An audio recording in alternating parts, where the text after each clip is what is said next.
formalization of workforce. As I explained in my previous video about casualization, there I talked about that people move from regular channel to casual channel. So this term is known as casualization. But here we are using the word informal. So you are supposed to say when people move from formal sector to informal sector. More or less चीजें same ही हैं. Only the topic is a little different. मतलब topic का नाम ही different है. बात almost आप वही कर रहे हैं, लेकिन अब आप sector wise कर रहे हैं. वहाँ occupation wise कर रहे थे. I repeat, वहाँ कह रहे थे सेल्फ एम्प्लॉयड है, रेगुलर है, उन्हें मूव किया. यहाँ कह रहे हैं जो फॉर्मल सेक्टर का बंदा है वो इनफॉर्मल में मूव कर गया. यानी फॉर्मल सेक्टर कौन कौन सा, क्या बेनिफिट्स, वो आपके नोट्स में गिवन है. पहले तो आप ये दोनों चीजों को समझ लेंगे. Although I explained this topic in my previous video when we started the chapter, उसके आसपास हमने explain कर दिया था. Still I have given the details in your notes in question number 11. Let's reach to that. Question 11 में मैंने जो पहला पैराग्राफ है उसे अभी नहीं बता रही. पहले मैं आपको बताऊंगी A part and B part. Formal or organized sector, one and the same thing. You should be familiar with all the alternative names. Okay? So formal sector कौन सा है? All the public enterprises and private establishments. यानी government jobs में भी जो लोग हैं और जो प्राइवेट में भी हैं, दोनों. Which employ 10 or more hired workers are called formal sector establishments. Note कर लीजिए, अंडरलाइन कर लीजिए. किसी भी कंपनी ने, आप अपनी फैक्ट्री को ध्यान में लाएं, जरा माइंड में लाएं, क्या आपके पास 10 से ज्यादा एम्प्लॉइज हैं? अगर हाँ, तो आप फॉर्मल सेक्टर का पार्ट हैं. ओके? और क्या क्या फीचर्स आपको याद रखने हैं, क्योंकि ये क्वेश्चन इस तरह से भी आ सकता है. Discuss formal and informal sector, differentiate between formal and informal sector. Okay, so where would you as a graduate or after doing post graduation, which sector would you like to go in and why? That could also be a question. Analytical base. So आप क्या करेंगे, दोनों को compare करके बताएंगे I would prefer to go to this sector. Of course formal. क्यों? Number 1 bullet. Workers who work in such establishments are called formal sector workers. उनके नाम क्या हो गए? Formal sector में काम करने वाले लोग. दूसरा, workers working in formal sector enjoys benefit and earn more than those in the informal. Of course, they get regular salaries, even their incomes are higher than the people who are in informal sector. Third, the government through its labor laws, there are laws also in this involved, enable them to protect their rights. You remember I gave the example, if I am a teacher in the school, teacher cannot teach, school cannot chuck me out saying आज मैं school पहुंचती हूँ और मुझे कहते हैं जी हमने आपको निकाल दिया है. They can't do that with me. They have to have a valid reason. Reason के बावजूद भी आप इनको स्कूल को मुझे एक नोटिस देना होगा. अच्छा, अब इसमें तो सिर्फ एम्प्लॉय का सेफगार्ड किया, इंटरेस्ट एम्प्लॉयर का तो नहीं. ऐसा भी नहीं मैं कर सकती कि मुझे एक अच्छी जॉब मिली और मैंने आज जाके स्कूल को बोला कल से मैं नहीं आऊंगी. ये भी नहीं हो सकता, क्योंकि ये जो लॉज हैं ये एम्प्लॉयर को भी प्रोटेक्ट करते हैं. वो कहाँ से लाएंगे टीचर एक दिन में? So I am also supposed to give them notice for 3 months. They are also supposed to give me notice for 3 months. Else they have to pay me 3 months salary.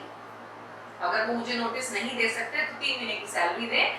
वही मेरे को टाइम तो चाहिए ना नई जॉब ढूंढने के लिए. और ऐसे ही if I am not giving them notice and while leaving the job, so I am supposed to give them money for that time. वो सिक्योरिटीज होती हैं, वो फिर सिक्योरिटीज मेरे ले लेंगे और फिर मुझे वो पैसा नहीं मिलेगा.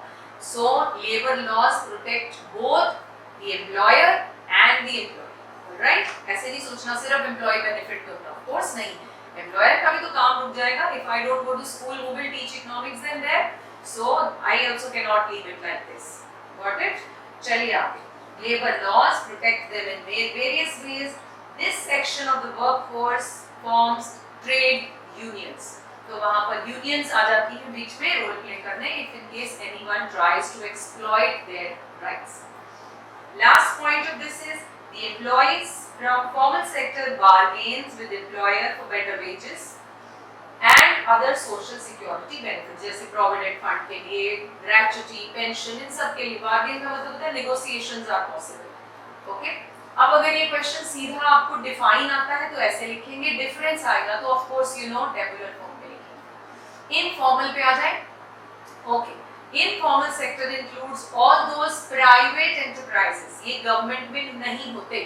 गवर्नमेंट में मैं कैजुअल जॉब करने जाती हूँ या इनफॉर्मल जॉब, ऐसा नहीं होता. प्राइवेट में हो सकता है which hires less than 10 workers. जैसे आपकी फैक्ट्री में अगर 10 से कम लोग हैं तो वो इनफॉर्मल सेक्टर का पार्ट गिना जाएगा. ओके, वर्कर्स, आपने बहुत बार एक और चीज देखी होगी. अब आप माइंड में लाएं जरा, अगर आपकी फैक्ट्री में 10 से ज्यादा लोग हैं, क्या आप उन्हें ग्रेजुटी पेंशन देते हैं, प्रोविडेंट फंड? बहुत सारे केसेस में नहीं देते. क्यों? क्योंकि आपकी कंपनी, आपकी फैक्ट्री, आपके फादर जो भी चला रहे हैं, मदर, वो बहुत हद तक क्या करते हैं, इसे फॉर्मल सेक्टर डिक्लेयर ही नहीं होने देते. आप पूछ के देख लीजिएगा, क्योंकि आई एम श्योर 95%, वैसे मुझे 99 होना चाहिए बट नहीं, 95% जो ऐसी एस्टेब्लिशमेंट्स हैं जहाँ है थोड़ी छोटी, 10 मतलब 15 लोग हैं, सिर्फ 10 से ज्यादा है, बट वो प्रोविडेंट फंड नहीं देते. saying this I mean, क्यों नहीं करते? क्योंकि provident fund is an additional expenditure on employer's pocket. Okay, so I don't want to pay any money extra and taking burden on myself. So मैंने क्या किया, फिर ना इन लोगों ने कंपनीज बनाई होती है बहुत सारी, तो शो करते हैं जी ए कंपनी में सिर्फ ये 5 लोग हैं, बी कंपनी में 5 लोग हैं, सी में 5, तीनों में कम हो गई ना. तो इस तरह से हमने दिखाकर क्या कर दिया, उन्हें कॉन्ट्रैक्चुअल बेसिस पर शो कर दिया और हमें अब उसको बेनिफिट नहीं देना पड़ता, जबकि काम वो एक ही छत के नीचे हो रहा होता है. So just ask your parents whether is this happening. बहुत बड़ी-बड़ी जो इंडस्ट्रीज हैं वहाँ ये नहीं चल सकता, क्योंकि they have many people working under them, so there they give all the benefits, right? अच्छा, informal workers who work in such establishments are informal sector workers. Informal sector includes millions of farmers, agricultural laborers, owners of small enterprises, people working in those enterprises, as also the self-employed who do not have any hired worker. मतलब जैसे मेरा काम है, I am self-employed, I am doing everything on my own. I have not hired anyone, right? So when I have not hired anyone, I will be treated in the part of informal. Workers, अगर 1-2 लोग मेरे अंदर काम करते भी हैं तो फिर इनफॉर्मल का ही पार्ट है, बिकॉज़ मैं I am not beating that criteria that I have more than 10 people in my office. Workers in the informal sector do not get regular income. They do not have any protection और regulation from the government. Such workers have the risk of being dismissed without any compensation. Of course, you understand? Workers of this sector or sector live in slums, क्योंकि they live a poor life, under poverty they live in, and are squatters, means persons who unlawfully occupy an uninhabited building or unused land. देखा होगा बहुत बार road sides पर ही झुग्गीज बनी होती हैं, किसी खाली प्लॉट में एक बस ऐसे हट सी बना के रहने लगते हैं. So these people are poor, either they live in slum areas, many of times they don't have the area to live, so they live anywhere, wherever they find space. Technology used in informal sector कैसी होगी? Of course outdated. They also do not maintain any accounts. Alright? So अब वापस ऊपर आते हैं. अब हमने ये समझ लिया फॉर्मल और इनफॉर्मल की डेफिनेशंस हैं क्या, मीनिंग है क्या. अब मूव कहाँ करना है? इनफॉर्मलाइजेशन. इसे S से भी लिखा जाता है, Z से भी. Anyways you can write. Informalisation actually आप यही लिखोगे, फॉर्मल से जब इनफॉर्मल जाते हैं तो पढ़े फर्स्ट पैराग्राफ में आ जाइए. One of the objectives of development planning in India since independence has been to provide decent livelihood to its people. You remember, poverty was given free to us like this, और आज तक हम उसे धोने में लगे हैं. इतनी ज़्यादा poverty थी, तो हमें भैया सबसे पहला चैलेंज जो इंडिपेंडेंट इंडिया के सामने था, that was to give a decent life to all the people in the country. Okay? It has been envisaged, realized that the industrialization strategy would bring surplus workers from agriculture to industry. जितने वहाँ disguised हैं, surplus समझते हैं, extra हैं, उन्हें उठाकर industry में लाना with better standard of living as in developed countries. Countries जैसे वहाँ होता है। अगर आप एग्रीकल्चर में इन्वॉल्व नहीं है, then why are you sitting here? So why not to move it to the other sector? However, that even after 55 years of planned development, more than, I repeat the line again, however, that even after 55 years of planned development, more than half of the Indian workforce depends on farming as the major source of life. इतना कुछ करने के बाद भी हमारे farmers जो हैं, हमारे बहुत सारे लोग रूरल एरियाज में एग्रीकल्चर पर ही डिपेंड करते हैं. Economists argued that over the years the quality of employment has been deteriorating. Even after working for more than 10 to 20 years, some workers do not get maternity benefit, provident fund, gratuity, pension. अब जो ये लोग हम बिहार से भी आते हैं इस तरफ, I have my gardener who has come from his village, I think 40 years back, and he is here now. He's bought a small piece of land, he constructed his own house, but when it comes to his living standard, तो कितना बढ़ गया है ना. तो पहले बहुत नीचे था, अब थोड़ा सा उठ गया, अपलिफ्टमेंट हो गई. लेकिन हमने देखा है he spent 40 years here in Ludhiana, and अभी भी उसको क्या कोई बेनिफिट है, प्रोविडेंट फंड, कोई मैच्योरिटी, किसी तरह की सोशल सिक्योरिटी बेनिफिट है उसके पास नहीं है, राइट. सो इट मींस हम देख सकते हैं कि इतने सालों का काम करने के बाद भी उन्हें किसी तरह का बेनिफिट नहीं मिलता. Actually we are trying to compare with the western nations. वहां पर if you go, you work there for 10 years, 20 years, so they give you weightage. आप एसेट हो उनकी बन गए है ना, इतना काम किया आपने नेशन के लिए, तो आपको कुछ ना कुछ पेंशन देते हैं according to the rank. So that is what we are trying to compare. Persons working in the private sector get a lower salary as compared to another person doing the same work in the public sector. अब ये भी reason है, बहुत बार आपने government teachers को देखा होगा, government teachers की सैलरीज 1 लाख प्लस होती है, एंड हमें पता नहीं क्या क्वालिटी को मेंटेन करते हैं गवर्नमेंट स्कूल्स में, that I just can not comment on.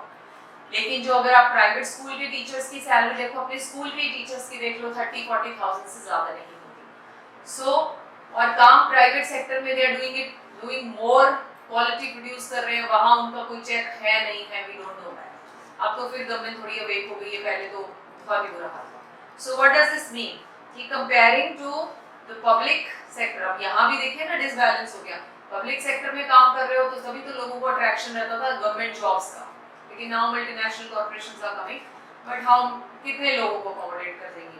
चले आगे. The employment structure in India is divided into formal and informal. तो हमने यहाँ पर सारे इनफॉर्मल सेक्टर में लोग ज्यादा हैं, ये सारी एक्सप्लेनेशन हमें यहाँ देनी है. Okay, so this was all about this question. Reach to the end of the question so that we can finish this video. Development planning envisaged that as the economy grows, more and more workers would become formal sector workers. जैसे जैसे बढ़ेगा, जैसे foreign में formal sector में लोग ज्यादा होते हैं, क्योंकि जैसे जैसे डेवलपमेंट होगी चीजें फॉर्मलाइज होती जाएंगी, तो ये बढ़ जाएगी. Proportion of workers engaged in informal sector would decline, okay, would dwindle. But this is not the scenario in India. ठीक, जैसे जैसे ग्रोथ होनी चाहिए थी ऐसा होना चाहिए था, लेकिन ऐसा नहीं हुआ. अब आइए नीचे पैराग्राफ में डेटा है. Distribution of workforce in informal and formal sector देख लेते हैं क्या है. There are about 473 million people, ये हम पहले भी पढ़ चुके हैं.